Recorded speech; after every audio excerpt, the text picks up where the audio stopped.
ಹಗರಣ ಹಗರಣ ಮೋಸ್ಟ್ಲಿ ನಮ್ಮ ದೇಶದಲ್ಲಿ ಆಗೋ ಸ್ಕ್ಯಾಮ್ಗಳು ಪ್ರಪಂಚದ ಯಾವ ದೇಶದಲ್ಲೂ ಆಗೋದಿಕ್ಕೆ ಸಾಧ್ಯನೇ ಇಲ್ಲ ಅನ್ಸತ್ತೆ.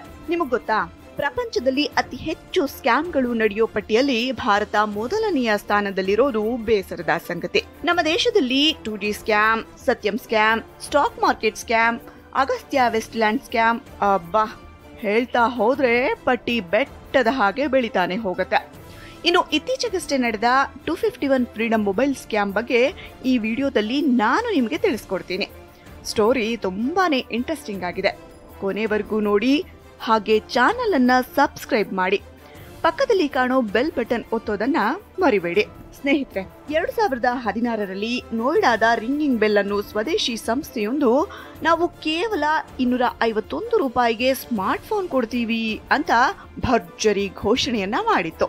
ಅದು ಫ್ರೀಡಮ್ 251 ಸ್ಮಾರ್ಟ್ ಫೋನ್. ಈ ಸ್ಮಾರ್ಟ್ ಫೋನ್ ನಲ್ಲಿ ಈಗ ನಾವು ಉಪಯೋಗಿಸ್ತಿರೋ ಫೋನ್ ನಲ್ಲಿ ಏನೇನಿವೆಯೋ ಅವೆಲ್ಲವೂ ಇದರಲ್ಲಿ ಇರಲಿದೆ ಅಂತ ಘೋಷಣೆಯನ್ನ ಮಾಡಿತ್ತು. ಇದರ ಜೊತೆಗೆ ಈ ಮೊಬೈಲ್ ನ ಸರ್ವಿಸ್ ಸೆಂಟರ್ಗಳು ವಿದೇಶದಲ್ಲೂ ಇದೆ ಅಂತ ಸಂಸ್ಥೆ ಹೇಳ್ಕೊಂಡಿತ್ತು.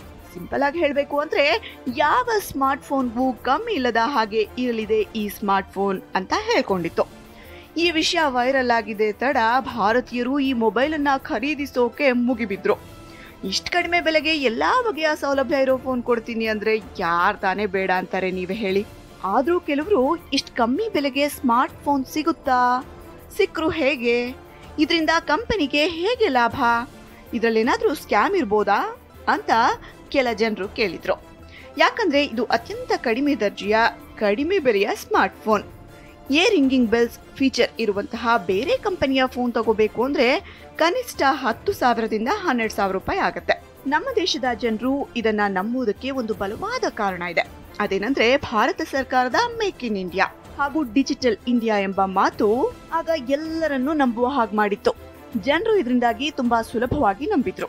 ಇನ್ನು ಈ ಕಂಪನಿ ಇನ್ನೂ ಒಂದು ಹೆಜ್ಜೆ ಮುಂದೆ ಹೋಗಿ ಇದರ ಸಂಸ್ಥಾಪಕರಾದ ಮೋಹಿತ್ ಗೋಯಲ್ ಈ ಮೊಬೈಲ್ ಅನ್ನ ಲಾಂಚ್ ಮಾಡೋದಿಕ್ಕೆ ಆಗಿನ ಡಿಫೆನ್ಸ್ ಮಿನಿಸ್ಟರ್ ಆಗಿದ್ದಂತಹ ಮನೋಹರ್ ಪರಿಕರ್ ಅವರು ಬರ್ತಿದ್ದಾರೆ ಅಂತ ಹೇಳಿಕೆಯನ್ನ ಕೊಟ್ಟಿದ್ರು. ಈ ಲಾಂಚ್ ಇವೆಂಟ್ ನಲ್ಲಿ ಜನರೆಲ್ಲ ಮನೋಹರ್ ಅವರನ್ನ ಕಾದಿದ್ದೇ ಬಂತು. ಆದ್ರೆ ಈವೆಂಟ್ ಮುಗಿದ್ರು ಮನೋಹರ್ ಪರಿಕರ್ ಅವರು ಬರ್ಲೇ ಇಲ್ಲ. ಆಗ ನಿರಾಸೆಗೊಂಡ ಜನರನ್ನ ಸಮಾಧಾನ ಮಾಡೋದಿಕ್ಕೆ ಈವೆಂಟ್ ನ ನಿರೂಪಕಿಯಿಂದ ಡಿಫೆನ್ಸ್ ಮಿನಿಸ್ಟರ್ಗೆ ತುರ್ತಾಗಿ ಕ್ಯಾಬಿನೆಟ್ ಮೀಟಿಂಗ್ ಬಂದಿದ್ರಿಂದ ಅವ್ರಿಗೆ ಬರೋದಿಕ್ ಆಗ್ತಾ ಇಲ್ಲ ಅಂತ ಹೇಳಿಸಿದ್ರು. ಈ ಸಂಸ್ಥೆಯ MD ಆಗಿದ್ದಂತಹ ಮೋಹಿತ್ ಅವರಿಗೆ ಅಲ್ಲಿಗೆ ಬಂದಂತಹ ಜನ, ಇಷ್ಟು ಕಮ್ಮಿ ಬೆಲೆಗೆ ಹೇಗೆ ನೀವು ಸ್ಮಾರ್ಟ್ ಫೋನ್ ಕೊಡ್ತೀರಾ, ಇಷ್ಟು ಕಡಿಮೆ ಹಣದಿಂದ ಆ ಮೊಬೈಲ್ ತಯಾರಿಕೆಗೆ ಬೇಕಾದ ಹೆವಿ ಫಂಡ್ ಹೇಗೆ ಜನರೇಟ್ ಮಾಡ್ತೀರಾ ಅಂತ ಈ ತರದ ಹಲವು ಪ್ರಶ್ನೆಗಳನ್ನ ಕೇಳ್ತಾರೆ ಅಂತ ಅವ್ರಿಗೆ ಮೊದಲೇ ಗೊತ್ತಿತ್ತು. ಹಾಗಾಗಿ ಎಲ್ಲಾ ಪ್ರಶ್ನೆಗಳಿಗೆ ಉತ್ತರವನ್ನ ಮೊದಲೇ ರೆಡಿ ಮಾಡಿಟ್ಕೊಂಡಿದ್ದ. ಆಗ ಮೋಹಿತ್, ನಮ್ಮ ಸಂಸ್ಥೆ ನೋಯ್ಡಾ ಮಾತ್ರವಲ್ಲದೆ ಉತ್ತರ ಪ್ರದೇಶ ಮತ್ತು ಹರಿದ್ವಾರದಲ್ಲೂ ಕೂಡ ಘಟಕವನ್ನ ತೆರೀತಾ ಇದ್ದೀವಿ. ಅದಕ್ಕೆ ಬೇಕಾದ ಕಚ್ಚಾ ವಸ್ತುವನ್ನ ಕೂಡ ಕಡಿಮೆ ಬೆಲೆಗೆ ಚೀನಾದಿಂದ ತರಿಸ್ಕೊಳ್ತೀವಿ ಅಂತ ಹೇಳಿಕೆಯನ್ನ ಕೊಟ್ಟಿದ್ದ. ಇದಲ್ಲದೆ ದೇಶದ ದೊಡ್ಡ ದೊಡ್ಡ ಇನ್ವೆಸ್ಟರ್ ನಮ್ಮ ಜೊತೆ ಕೈ ಜೋಡಿಸಿದ್ದಾರೆ ಎಂದಿದ್ದ.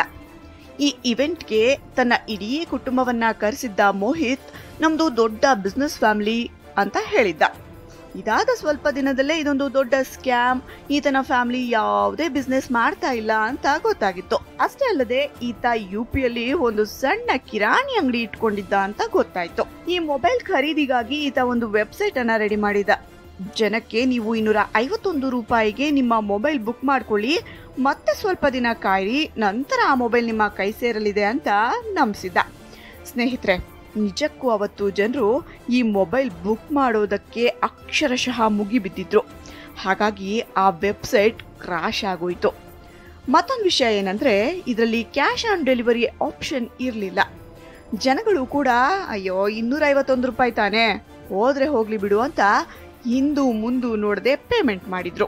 ಆದ್ರೆ ಆ ಸಂಸ್ಥೆಯ ಅಕೌಂಟ್ಗೆ ಬಂದ ಅಮೌಂಟ್ ಬರೋಬ್ಬರಿ 145 ಕೋಟಿ ರೂಪಾಯಿ. ಅಂದ್ರೆ ನೀವು ನಂಬಲೇಬೇಕು.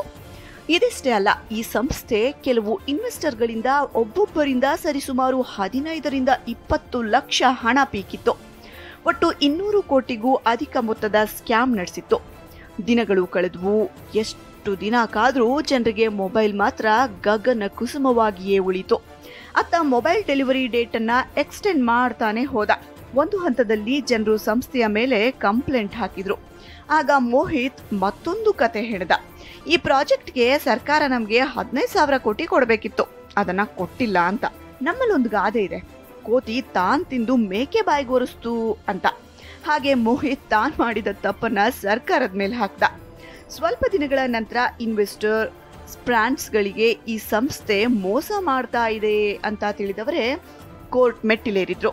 ತನಿಖೆಯ ವೇಳೆ ಬಯಲಾದ ಸ್ವಾರಸ್ಯಕರ ಅಂಶ ಏನಪ್ಪಾ ಅಂದ್ರೆ, ಈ ಸಂಸ್ಥೆ ಲಾಂಚ್ ಈವೆಂಟ್ ನಲ್ಲಿ ಫ್ರೀಡಮ್ 251 ಫೋನ್ ಅಂತ ಯಾವ ಮೊಬೈಲ್ ಅನ್ನ ತೋರಿಸ್ತೋ ಅದು ಅಸಲಿಗೆ ಫ್ರೀಡಮ್ 251 ಫೋನೇ ಅಲ್ಲ. ಅದು ಚೀನಾ ಕಂಪನಿಯ ಆಡಕಾಮ್ ಐಕಾನ್ 4 ಮೊಬೈಲ್. ಈ ಫೋನ್ನ ಹೆಸರು ಕಾಣದ ಹಾಗೆ ವೈಟ್ನರಿಂದ ಅದನ್ನ ಮುಚ್ಚಿ ಅದರ ಮೇಲೆ ಫ್ರೀಡಮ್ 251 ಅಂತ ಹೆಸರನ್ನ ಅಂಟಿಸಿದ್ದ ಅನ್ನೋ ನಿಜವಾದ ಅಂಶ ಬೆಳಕಿಗೆ ಬಂತು. ಈ ಸಂಸ್ಥೆಯ ಎಲ್ಲಾ ಪ್ರಮೋಟರ್ಸ್, ಇನ್ವೆಸ್ಟರ್ ತಲೆ ಮರೆಸ್ಕೊಂಡ್ರು. ಇದೆಲ್ಲದರ ಮಾಸ್ಟರ್ ಮೈಂಡ್ ಮೋಹಿತ್ನನ್ನ ಕಷ್ಟಪಟ್ಟು ಪೊಲೀಸರು ಬಂಧಿಸಿದ್ರು. ಈ ರೀತಿ ಫ್ರೀಡಮ್ 251 ಅನ್ನೋ ಸ್ಕ್ಯಾಮ್ ಕೊನೆಗೊಂಡಿತ್ತು. ನೋಡಿದ್ರಲ್ಲ ಸ್ನೇಹಿತರೆ, ಸ್ಕ್ಯಾಮ್ ಅನ್ನೋದು ನಮ್ಮ ದೇಶದಲ್ಲಿ ಹೇಗೆಲ್ಲ ನಡೆಯುತ್ತೆ ಅಂತ. ಮುಂದಿನ ವಿಡಿಯೋದೊಂದಿಗೆ ಮತ್ತೆ ಭೇಟಿಯಾಗ್ತೀನಿ. ನಮಸ್ಕಾರ.